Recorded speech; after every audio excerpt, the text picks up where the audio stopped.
Bonjour à tous, je m'appelle Keita Aboubakar, je suis étudiant en troisième année de droit, enfin je viens d'avoir ma licence et du coup ouais, je passe un master de droit, je compte faire droit des sociétés et en fait le but de cette vidéo c'est de motiver tous ceux qui sont sur le point de baisser les bras, toutes ces personnes qui sont certains sans soutien financier, certains seulement sans soutien moral, de ne pas baisser les bras. C'est-à-dire, à un moment, c'est vrai qu'on se retrouve tout seul. De mon expérience personnelle, ce que je peux vous dire, c'est qu'il faut jamais lâcher. Depuis ma première année de droit, je fais un job étudiant à côté. C'est-à-dire, je fais du 7 jours sur 7. Je pars du lundi au vendredi à la fac, samedi, dimanche, toute la journée, parfois de 9 à 21 heures, parfois de 11 à 23 heures, je travaille. J'ai pas de bourse, je suis étranger. Et du coup, je suis obligé de travailler pour financer mes études. À côté, j'écris, je fais un peu de sport. C'est-à-dire, j'ai l'impression de faire 1000 choses à la fois. Mais ce qui me permet de tenir, en fait, c'est cet objectif que je me suis fixé dans la tête. Comme quoi, rien n'est impossible. Rien n'est impossible. Quand on est concentré sur un objectif, tout ce qu'on sera amené à faire à côté, comme loisir, des moyens de décontraction, de décompresser, c'est tout à fait normal.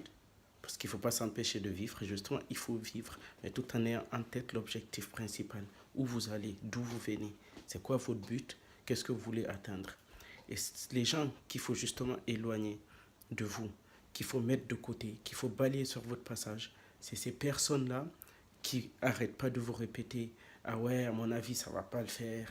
Ouais, gros, il faut être réaliste quand même, tu ne peux pas le faire, etc. » Ces gens sont à virer de votre entourage. Ces gens sont à éloigner, sont à dégager. Excusez-moi du terme, mais ces gens sont à dégager. C'est vrai, il faut rester réaliste. Mais ça dépend de ce que vous appelez réaliste. En fait, pour moi, réaliste, c'est ne pas se borner à répéter tout le temps la même chose en restant en fait scotché sur la même chose alors que le résultat ne change pas. Quand je dis ça, ça ne veut pas dire que si, par exemple, vous entamez faire des études, que vous ratez votre première année et que vous retentez l'année, pour moi, ça ne veut pas dire que vous n'êtes pas réaliste. Parce qu'il y a les obstacles, il y a être réaliste en face des obstacles, et il y a être réaliste en face de l'acharnement qui ne mène à rien. C'est-à-dire, je m'explique. Pour moi, être réaliste, c'est essayer de tenter de réaliser quelque chose. C'est-à-dire, les rêves, tous qui ont pu bâtir quelque chose sont partis d'un rêve. C'est-à-dire, c'est un rêve qui se réalise. C'est pas la réalité, elle est déjà réelle. C'est pas la réalité qui se réalise. C'est un rêve qui se réalise.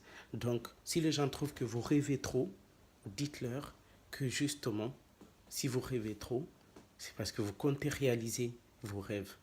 Vous êtes réaliste dans le but de réaliser vos rêves.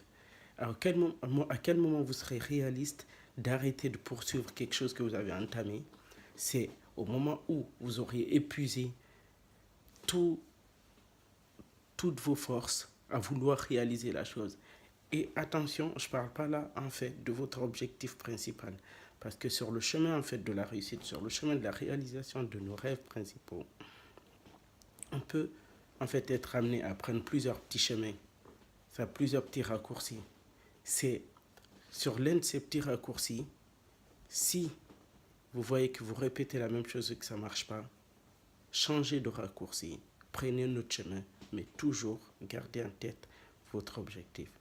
C'est-à-dire, ce chemin-là, votre objectif donne un sens à votre vie. Ça donne un sens à votre combat. Ça donne un sens à votre existence. Que serons-nous sans rêve? Que serons-nous sans rêve? Que serait notre vie sans un but à réaliser? Donc, partez du principe que vous êtes capable de tout. Vous êtes capable de tout. Le cerveau humain est assez complexe. Et ceux qui réussissent, en général, c'est ceux qui sont passionnés. Les gens qu'on a taxés d'être bornés, les gens qu'on a taxés d'être d'être insensé, de ne pas être réaliste justement, de rêver trop grand. Mais justement, ces gens qui rêvent trop grand, qui veulent réaliser leurs rêves, ils passent tout leur temps en fait à conceptualiser les différents chemins, les différentes manières de pouvoir atteindre leurs rêves. Donc, comme le disaient des philosophes, quand on veut quelque chose, la nature contribue à ce qu'on réalise cette chose. Donc, à force d'y penser, il arrive à émerger de leur esprit en fait plusieurs perspectives pouvant les aider à atteindre ce rêve. C'est comme tu as un problème à résoudre devant toi. Si tu t'acharnes sur le problème, à vouloir y trouver une solution obligatoirement, tu es amené à penser à plusieurs manières de traiter le problème. Tu vas essayer la solution A si elle ne marche pas. Tu sais la solution 2 si elle ne marche pas.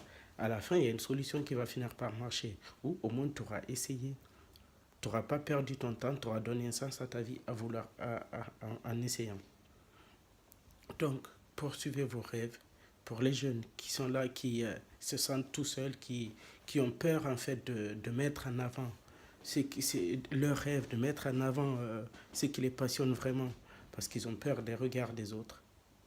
C'est le moment de vous dire fuck. C'est le moment de vous dire fuck. Je veux un truc, je veux quelque chose, je vais l'avoir. Je veux quelque chose, je vais l'avoir. Il n'y a pas de raison que ça ne marche pas. C'est cette phrase qu'il faut tout le temps se répéter dans la tête. Il n'y a pas de raison que ça ne marche pas. Les gens qui ont réussi, les gens qui... les Bill Gates, c'est pas des surhommes, c'est pas des surhumains, c'est pas des aliens, c'est les simples d'esprit vous diront comme la théorie bête qui sort sur le fondateur de Facebook, disent que c'est un reptilien ou je ne sais quoi. C'est de la simplicité d'esprit. C'est des hommes, c'est des personnes comme nous, et ces personnes-là en général sont taxées d'être insociables ou à pas pouvoir vivre en société avec les autres. C'est pas parce qu'ils ne peuvent pas, c'est parce qu'ils ont décidé de ne pas le faire, ils ont décidé d'être concentrés dans leur tête, sur leur objectif, en régnant totalement toute pression extérieure des gens parasites, des gens qui sont là à vous décourager à faire quelque chose. Et justement, ils perçoivent leur environnement et toutes les personnes qui les entourent comme étant hostiles à leur succès. Du coup, ils vont essayer de se dégager en fait de cette pression. Ils seront taxés d'être insociables. Parce qu'ils passent tout leur temps à réfléchir à comment réaliser ce qu'ils veulent réaliser. Ces gens, c'est pas des gens qui sortent d'une autre planète, c'est des gens comme nous.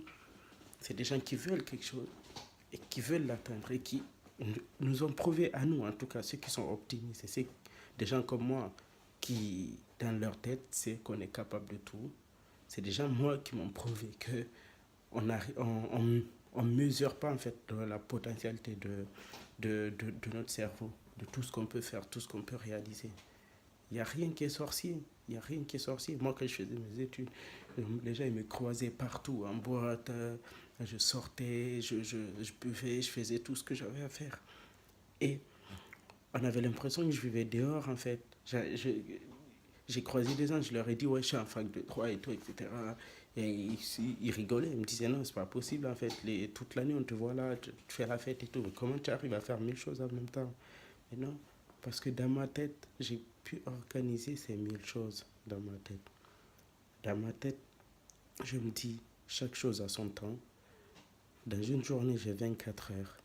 Je ne peux pas passer les 24 heures à faire la fête. Je vais peut-être passer 4-5 heures à faire la fête.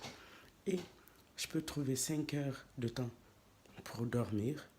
Et avant la fin de la journée, si je ne fais pas quelque chose de productif qui va dans le sens de mon objectif, je culpabilise.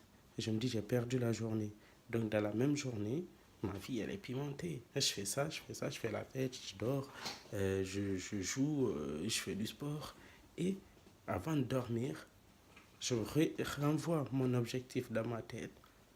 Je fais quelque chose qui aille dans ce sens-là. Je fais le bilan de la journée. Qu'est-ce qui a marché? Qu'est-ce qui n'a pas marché? Qu'est-ce que j'ai fait que je n'aurais pas dû faire? Ce qui a changé? Ce qui a à ne pas répéter? Donc, lâchez pas.